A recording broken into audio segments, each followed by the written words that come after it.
ದಕ್ಷಿಣ ಕನ್ನಡ ಜಿಲ್ಲೆಯ ಮಂಗಳೂರಲ್ಲಿ ಕಳೆದ ಹಲವು ದಿನಗಳಿಂದ ಸಿಕ್ಕಾಪಟ್ಟೆ ಬಿಸಿಲಿತ್ತು, ಮಳೆಯಾಗ್ತಾ ಇರಲಿಲ್ಲ.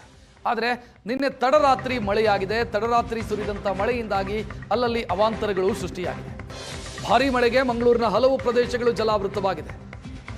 ಮಂಗಳೂರಿನ ಹೃದಯ ಭಾಗ ಬಳ್ಳಾಲ್ ಭಾಗದಲ್ಲಿ ರಸ್ತೆಯ ಮೇಲೆ ನೀರು ಹರಿತಾ ಇದೆ. ರಸ್ತೆ ಸೇರಿ ಅಪಾರ್ಟ್ಮೆಂಟ್ಗಳಿಗೆ ನೀರು ನುಗ್ಗಿದೆ. ರಾತ್ರಿ ಧಾರಾಕಾರ ಮಳೆಯಾಯಿತಂತೆ ಮಂಗಳೂರಿನಲ್ಲಿ.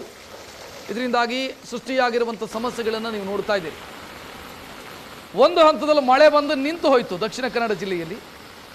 ನಿನ್ನೆಯಿಂದ ಮತ್ತೆ ಮಳೆ ಬರೋದಕ್ಕೆ ಶುರುವಾಗಿದೆ. ಅಪಾರ್ಟ್ಮೆಂಟ್ಗಳ ಪಾರ್ಕಿಂಗ್ ಲಾಟ್ಗೆ ನೀರು ನುಗ್ಗಿರುವಂಥ ದೃಶ್ಯವನ್ನು ನೀವು ನೋಡ್ತಾ ಇದ್ದೀರಿ.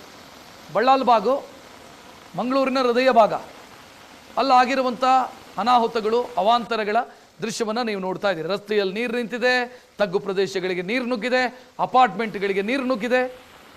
ಅಪಾರ್ಟ್ಮೆಂಟ್ನ ಪಾರ್ಕಿಂಗ್ ಪ್ಲೇಸಲ್ಲಿ ನೆಲೆಸಿರುವಂಥ ವಾಹನಗಳು ಮುಳುಗಡೆಯಾಗಿದೆ.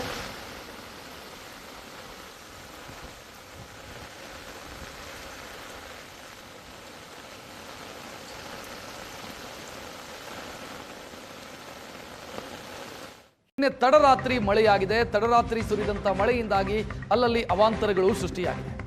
ಭಾರೀ ಮಳೆಗೆ ಮಂಗಳೂರಿನ ಹಲವು ಪ್ರದೇಶಗಳು ಜಲಾವೃತವಾಗಿದೆ.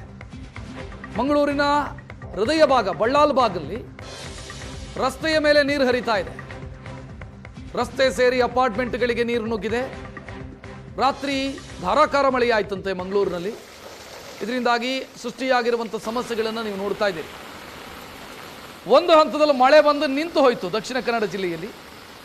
ನಿನ್ನೆಯಿಂದ ಮತ್ತೆ ಮಳೆ ಬರೋದಕ್ಕೆ ಶುರುವಾಗಿದೆ. ಅಪಾರ್ಟ್ಮೆಂಟ್ಗಳ ಪಾರ್ಕಿಂಗ್ ಲಾಟ್ಗೆ ನೀರು ನುಗ್ಗಿರುವಂಥ ದೃಶ್ಯವನ್ನು ನೀವು ನೋಡ್ತಾ ಇದ್ದೀರಿ.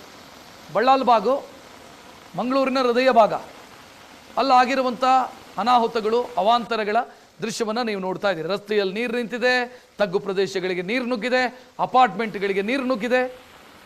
ಅಪಾರ್ಟ್ಮೆಂಟ್ನ ಪಾರ್ಕಿಂಗ್ ಪ್ಲೇಸಲ್ಲಿ ನೆಲೆಸಿರುವಂಥ ವಾಹನಗಳು ಮುಳುಗಡೆಯಾಗಿದೆ.